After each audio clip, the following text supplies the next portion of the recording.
Vamos a ver la segunda parte donde está el abordaje y clasificación de la investigación científica. Ahora vamos a hablar de investigación científica, que es la forma en que se manifiesta la ciencia.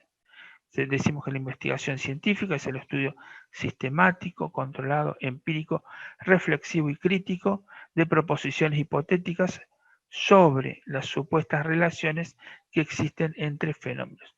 Permite descubrir nuevos hechos o datos.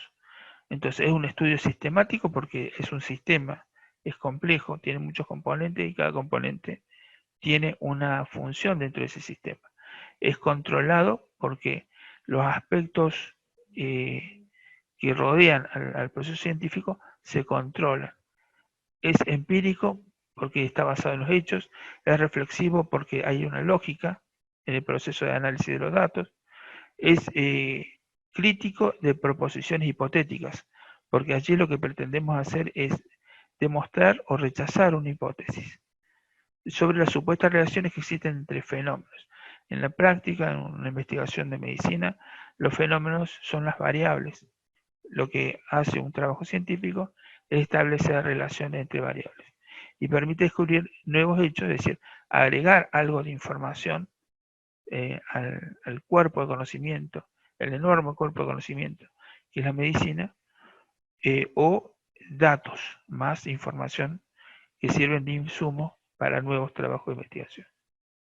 La investigación científica generada a través de la investigación proporciona tanto a profesionales como a estudiantes una herramienta teórico-práctica para solucionar los problemas mediante la aplicación del método científico. Es decir, el método científico trata de solucionar problemas o de resolver preguntas que ya van a ver que es lo mismo. Existen dos métodos de abordaje en la investigación científica. Está el hipotético deductivo, que originalmente parte de una hipótesis general que se verifica en la realidad.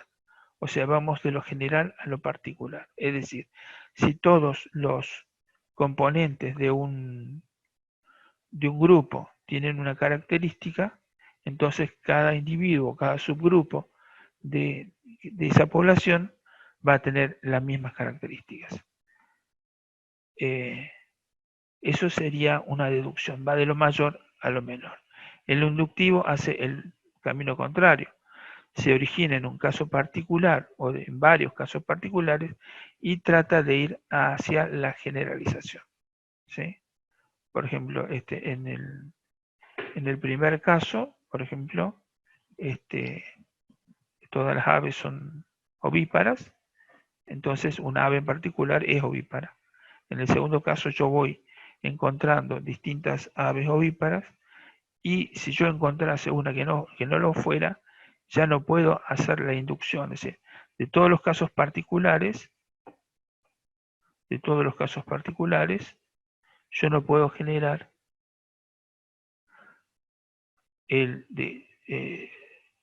no puedo generar el caso, si tengo varios casos particulares, y basta con que uno no cumpla con el criterio, entonces ya no puedo hacer la inducción. Es decir, yo voy en esa dirección. En cambio, del hipotético deductivo, voy de lo general a lo particular. En el inductivo voy de muchas particularidades a lo general. Entonces, nuevamente, acá está explicado en un gráfico. Deductivo es el método deductivo o deducción de lo universal a lo particular. Si es una buena deducción, la conclusión es segura porque lo que dice de lo universal debe decirse de todos los casos particulares. En el caso inductivo, ya les expliqué, es el proceso contrario. La inducción no es segura, solo probable, a menos que se trate de una inducción completa. Una inducción completa se da cuando yo tomo todos los sujetos que son pasibles de ser contenidos en ese universo y puedo encontrar una característica que es común a todos ellos, entonces puedo decir todos vuelan, por ejemplo. En el caso de las aves, por ejemplo, no todas vuelan. Entonces basta con que encuentro una ave que no vuela, como son las aves caminadoras, como el ñandú, como el avestruz, no vuelan, entonces ya no puedo generalizar que todas las aves vuelan. Entonces, lo que es verdad de un caso particular no tiene por qué serlo en el universal. La investigación científica, podemos clasificarla entonces según qué finalidad tiene, cuál es su fuente de datos y qué tipo de enfoque utiliza para ser llevada a cabo. Según la finalidad, puede ser observacional o experimental. Las observacionales pueden ser a su vez descriptiva, que se limita a describir, detectar variables y describir los fenómenos, y a algunas veces puede formular hipótesis, a veces puede formular hipótesis, pero no las trata de demostrar. Las analíticas, por el contrario, busca asociaciones y relaciones entre variables, es decir, busca las hipótesis y las trata de verificar o descartar. Ya es una analítica. Acá son observacionales y en ningún caso he necesitado experimentar o cambiar la realidad de las personas.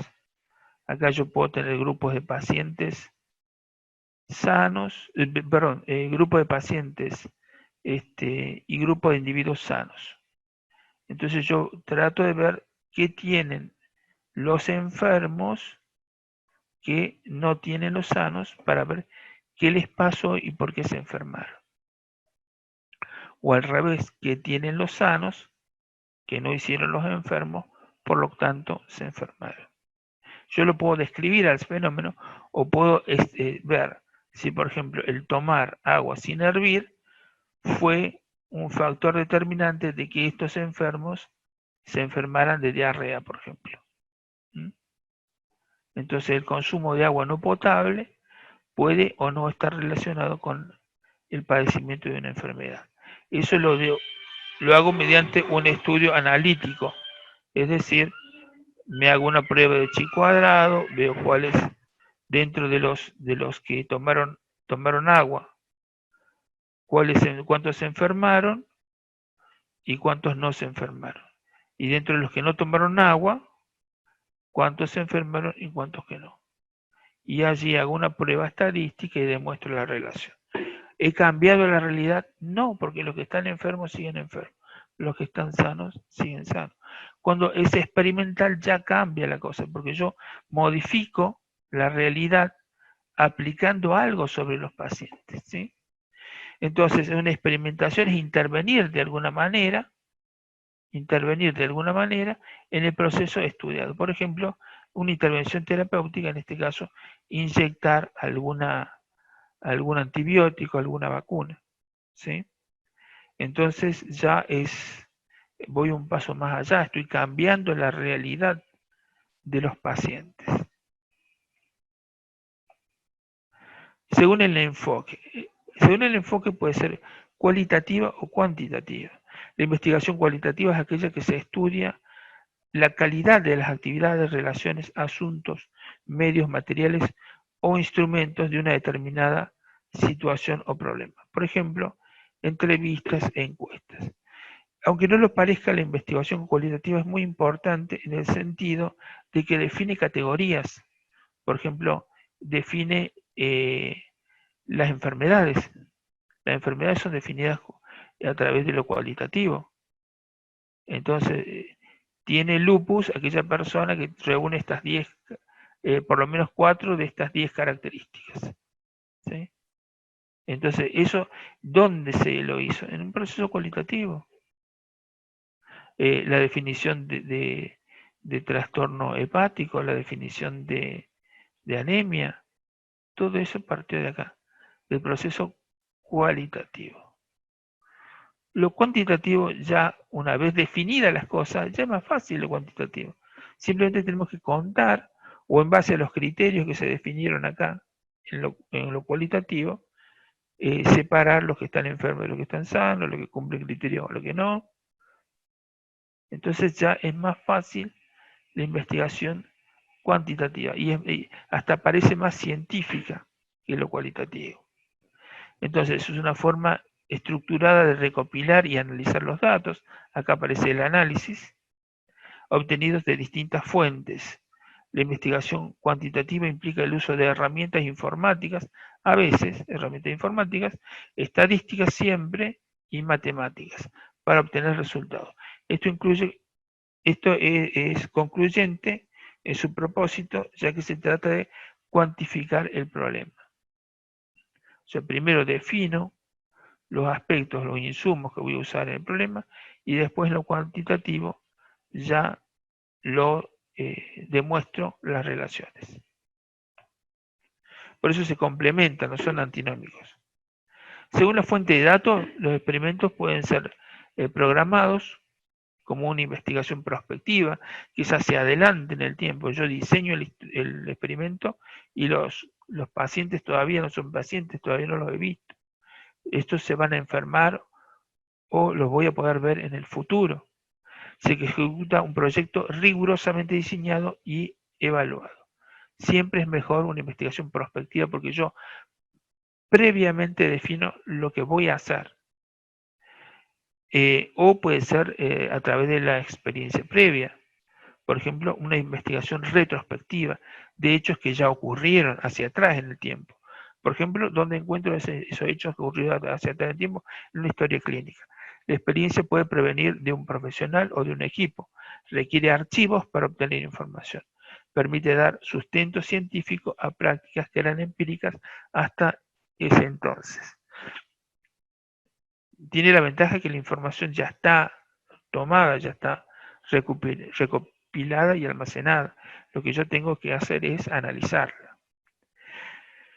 También puedo obtener a partir de información verificable de terceros, como la lectura de trabajos de otros. Utiliza fuentes bibliográficas e investigaciones que han sido sometidas a arbitraje y evaluadas por el método científico. Entonces, siempre leyendo los trabajos de otros, se pueden encontrar nueva información y merecen nombre de un nuevo trabajo de investigación. O sea, hay trabajos de investigación que no tratan directamente con pacientes, ni con las historias clínicas de los pacientes, ni con información proveniente del paciente, sino que va a analizar los trabajos científicos que hicieron otros y de allí sacan la información. De estos trabajos hay algunos que tienen, según el diseño, muy alta calidad o baja calidad. Ya lo vamos a ver más adelante. Factor de impacto. Bueno, esto es una pequeña digresión que es importante a la hora de publicar un trabajo de investigación, porque los trabajos habíamos dicho que tienen que ser comunicables para hacer trabajo de investigación. ¿Y cómo se comunican estos trabajos de investigación? A través de estas revistas científicas. Son trabajos científicos que a través de esta literatura científica se dan a conocer al resto de la comunidad científica. El factor de impacto me sirve para conocer qué tan buena es la revista, es decir, cuánto prestigio tiene. El factor de impacto para un determinado año es igual al número de artículos de esa revista que hayan sido publicados en los 2 años previos, citados por cualquier otro artículo indexado durante ese año, dividido el número total de artículos publicados en esa revista durante los 2 años previos. Vamos a ver en la fórmula, vamos a ver si podemos entenderlo. El factor de impacto, y yo digo qué tan buena es la revista en base al factor de impacto, es el número de veces que otros artículos publicados en la revista durante los años, por ejemplo, vamos a ponerle un número. Acá, vamos a ver si lo puedo escribir. No, no lo puedo escribir.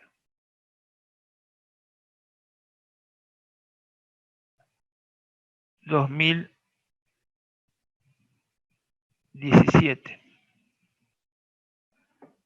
y 2018 fueron citados durante el año 2019. Entonces, número de veces que los artículos publicados en la revista durante el año 2017 y 2018 fueron citados en el año 2019. ¿Por qué no pongo el año 2020? Porque todavía no terminó el año 2020. Entonces sí puedo saber cuántas veces los artículos publicados en esa revista en el año 2017 y 2018 fueron citados en el año 2019, es decir, el año pasado. ¿Sí? ¿Ven? O sea, el número de artículos publicados hace voy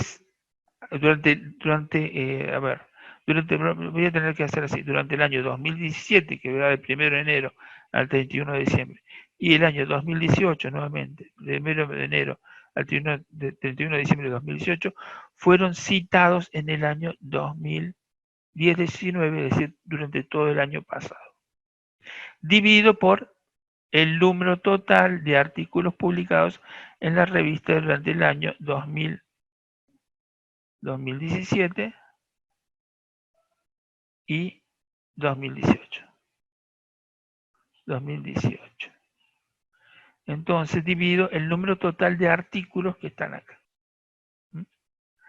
Entonces, número de veces que los artículos fueron publicados en el año 2017-2018 dividido, y fueron citados en el año 2017 dividido el número de artículos que fueron publicados en ese año. Es decir, mientras más veces son mencionados esos artículos en otras revistas científicas, más factor de impacto tiene, pero por supuesto mientras eso se divide por la cantidad total de artículos que fueron publicados. ¿Sí? Esto en todas las otras revistas, es decir, la comunidad científica es una sola y uno siempre tiende a publicar en las revistas que tengan mayor factor de impacto. Entonces, ¿por qué se toman 2 años? Y porque por lo general, si yo tomara solamente el año 2018, o sea, las veces que son citados los trabajos del 2018 en trabajos publicados en el 2019, si yo tomo un solo año, por lo general un trabajo de investigación tarda alrededor de un año en publicarse. Entonces, por lo general, son pocos los artículos que se han publicado en el 2018 de esa revista y van a ser más los del 2017. ¿Por qué?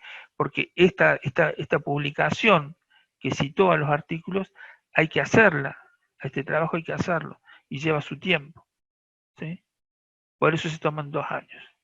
Entonces ya como se toman arriba las veces que son publicados esa cantidad, las veces que son citados esa cantidad de trabajo de investigación, acá también se divide por la cantidad de trabajo que se hicieron. ¿Qué es esto de citar? A ver, todavía no sé si lo expliqué. Todo trabajo de investigación, una vez que se ha hecho, se elabora, ¿no es cierto? Toman como fundamento para ese trabajo de investigación otros artículos científicos y los va numerando. ¿Sí? Y después tiene al final la bibliografía, y allí dice 1, la cita a la revista, 2, la cita a la revista, 3, la cita a la revista. Entonces es prestigioso estar acá en las citas de otros trabajos. Es importante que te citen otros trabajos. ¿Por qué? Porque si te citan otros es porque sos bueno, porque sos un referente, porque has creado algo nuevo y que has generado nuevo conocimiento.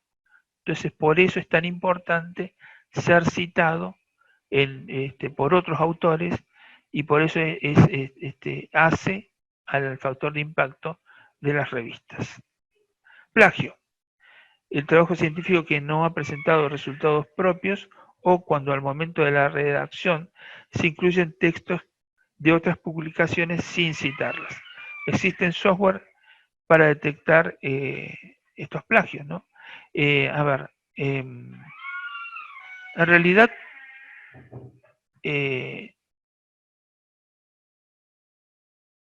cuando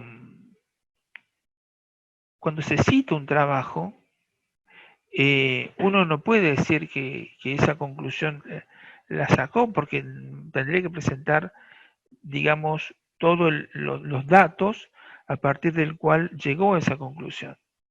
Entonces, Es como un robo, un plagio es como un robo de la información necesaria para hacer un trabajo de investigación.